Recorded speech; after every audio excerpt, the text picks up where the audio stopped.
So at the moment, with the current situation, I think it's just too tempting to allow the fears to overwhelm us. I think lots of people have got things that they're genuinely frightened of, and we all have, and that's acknowledging those things, I think, is a good thing to do, because that allows us then to look at the concerns and to address whether there are practical and emotional things that we can do to help ourselves cope with those, to question whether they are rational or not, to try and look at the wider context of that and try to examine the situation as a whole.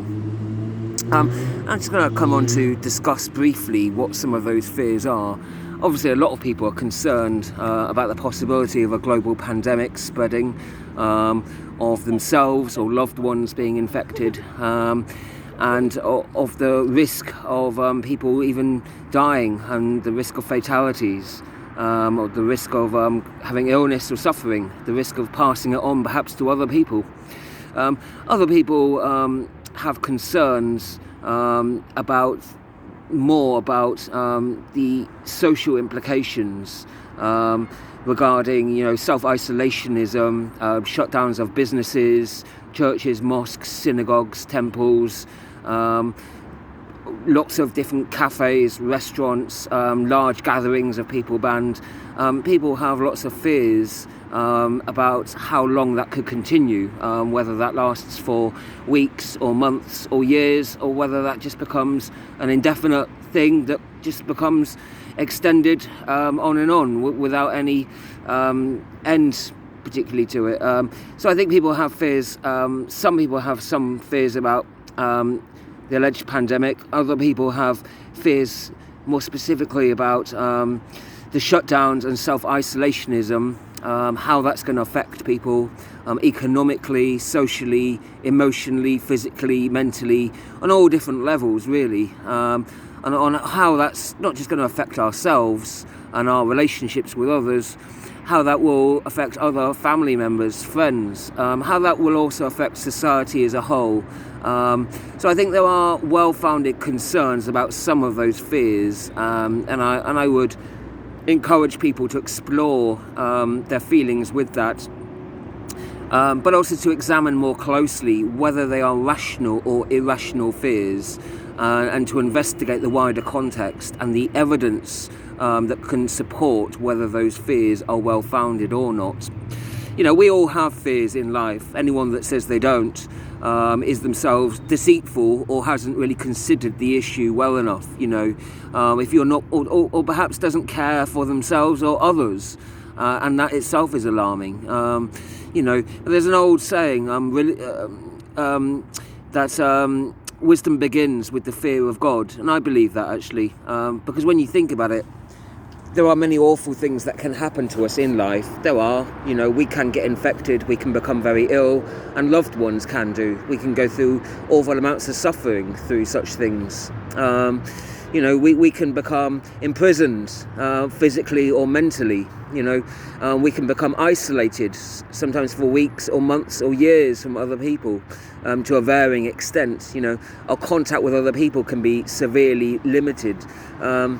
Such things can happen to ourselves and to others, and have done in the past. So I think it's how we deal with those things that's important to acknowledge, but recognising that all such sufferings are limited, at least. They're limited because our time here on this planet is limited, at least. So there's no suffering that is going to carry on and on forever and ever. And I find that reassuring, that all things come to pass, and that the power that we can have over each other is limited. And I find that reassuring too, because our compassion for each other is limited. There's great love and compassion and care that you see in the world, but there are also people that are driven by hatred, or lack of concern or neglect even sometimes, and that and sometimes I'm quite selfish and don't care about my fellow man. I have many times like that, if I'm honest. Sometimes I can be caring, sometimes I can be selfish, but we as humans generally, we are limited in our care for each other to a varying extent. I'm not saying we all have that same level, and certainly that can vary on an individual level, across the course of your lifetime, according to circumstances and the effort that you put in.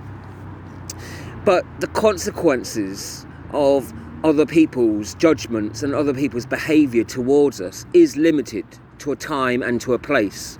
It can't carry on forever, however good or bad those things are.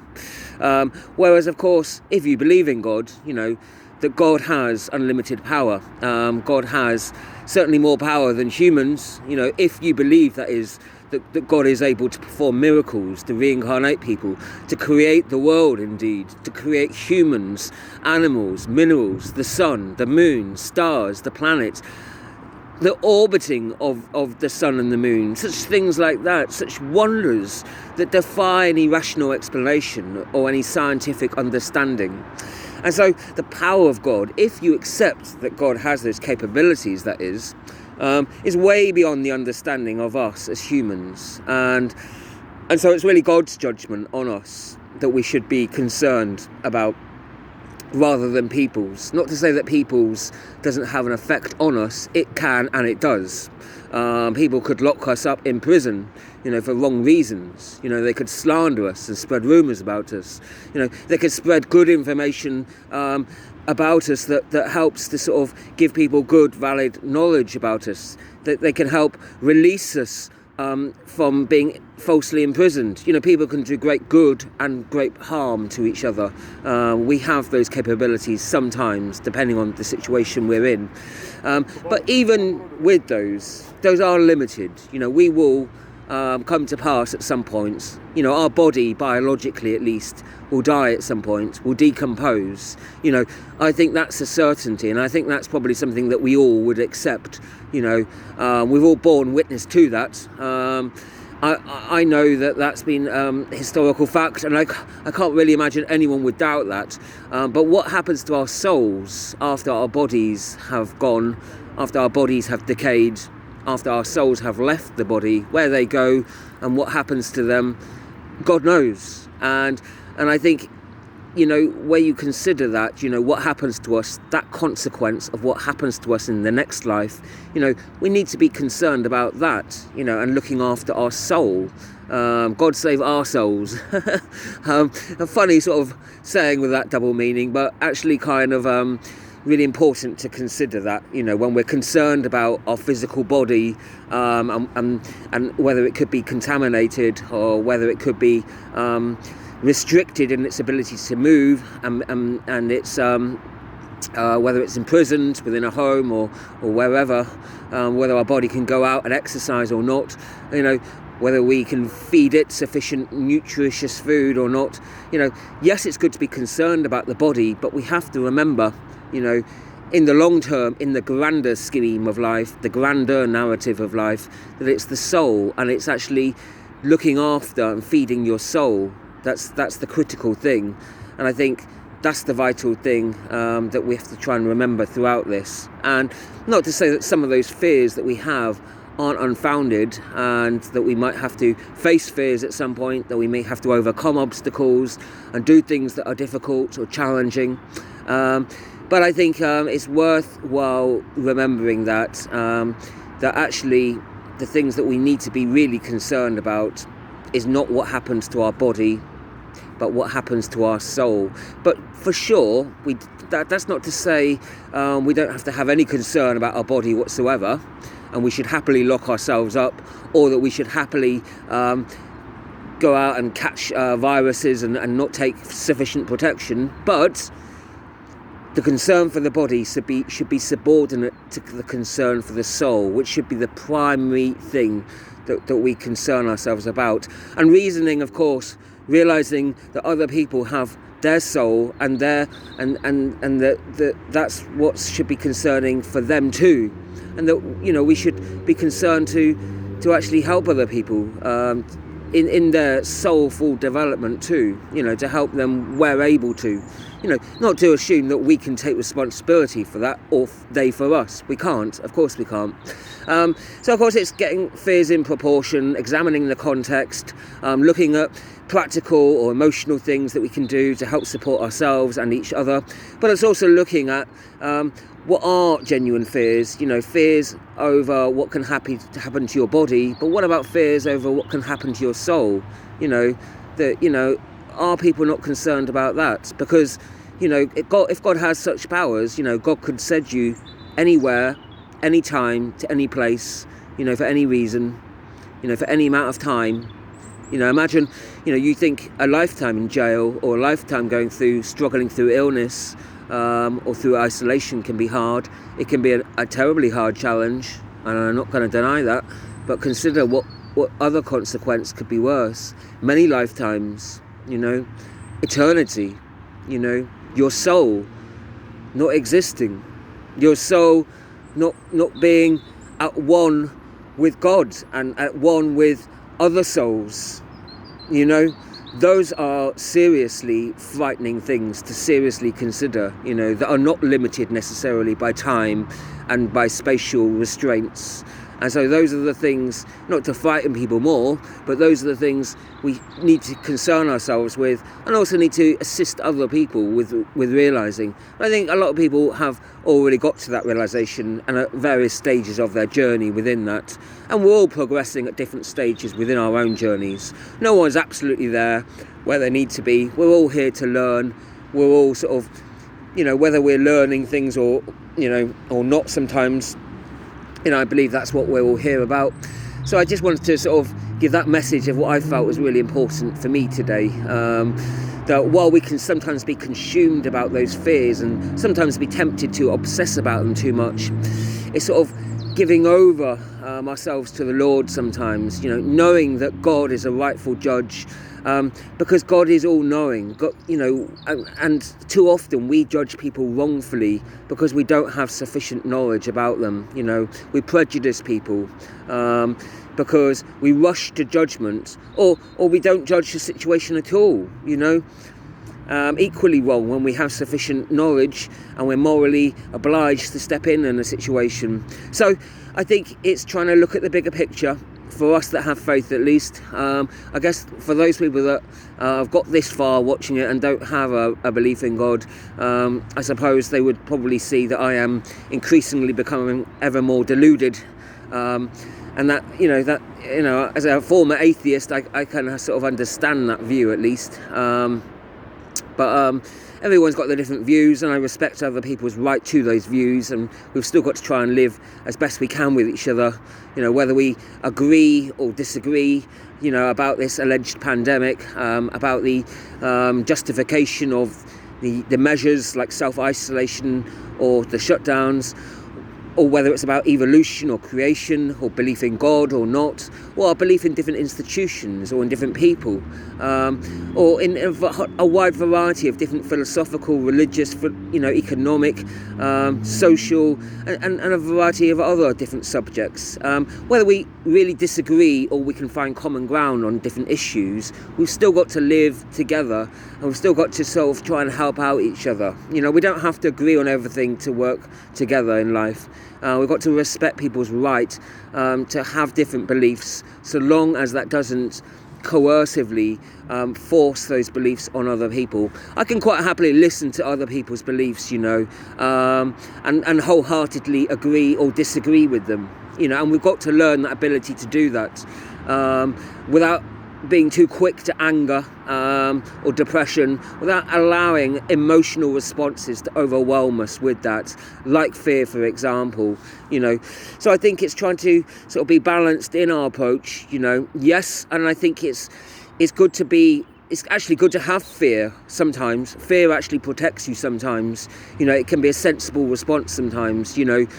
A man that goes up and plays with a wild lion or a bear or a wolf, is a foolish man, that doesn't respect and have some fear for an untamed wild animal. Keeping a respectful distance of such things, actually is a sensible thing to do in many situations. Going hurtling down a steep cliff edge without any real reason, putting yourself at danger, it's a foolish thing to do, isn't it? Especially when you think emergency response teams have to come out and rescue you and potentially put their lives at the risk as well as your own. So I think it's sort of thinking, if you're doing something you're afraid, is there a good, valid, sensible reason to justify why you're doing that? Because there can be times in life where we do have to speak up or do something that we might be frightened of, actually. There can be some right occasions to face fears, and there can be some very wrong occasions to do that. So it's kind of analysing objectively, where are we right to face those fears, and where are we doing it for the wrong reasons, to make ourselves look heroic in the eyes of others, wanting that vain glory perhaps. But it may well be there's other occasions we witness an assault of some sort and we feel that we are obliged to step in to help the victim who needs our help, because we are in a capacity to give out that help. So that's just an example, but there could be situations where we feel morally obliged to step in, and we have to overcome fears. And there can be other situations where actually the fears are quite warranted and they prevent us from doing foolish things that wouldn't be a benefit to ourselves or anyone anyway.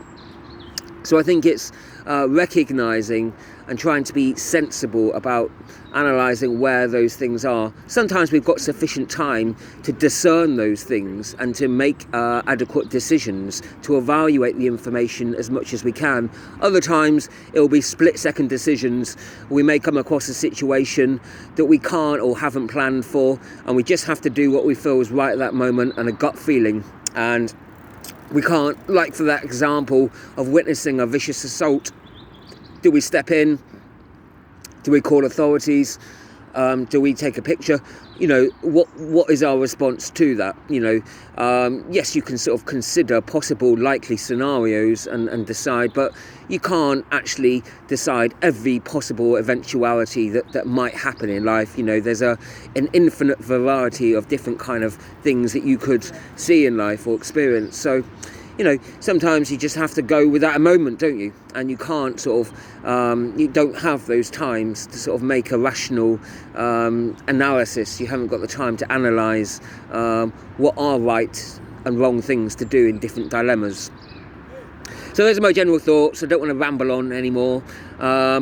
But I think it is about, in general, the last point is just keeping it in balance. Like with all emotions, you don't want to become overwhelmed with depression and get chronically depressed. But at the same time, you don't want to repress genuine sad feelings where you've got a legitimate right to feel upset about some things. That's the same thing about anger or perhaps joy even, but it's also true of fear. You don't want to sort of have too much fear and allow that to overwhelm you and to be obsessed by that. But then at the same time, you don't want to have any fear of anything. You don't want to sort of go out and do things recklessly without considering first the consequences, both for yourself but also for your fellow man. I'm assuming, if you've got that far, that you have some care and concern for your fellow man and for their well-being as much as your own. So they're all my thoughts, and I'd be really interested to hear other people's too, because I think at this time there are so many different things to be concerned about. Oh, and I promise this is the one last note, that we should really try and concern and limit our concerns about the things that we know and assess what we do know to the here and now, rather than allowing ourselves to be too frightened about what could be down the road. There's too many what ifs going on. It's sufficient sometimes to deal with the situations as much as we can right now. Okay, I will leave it there.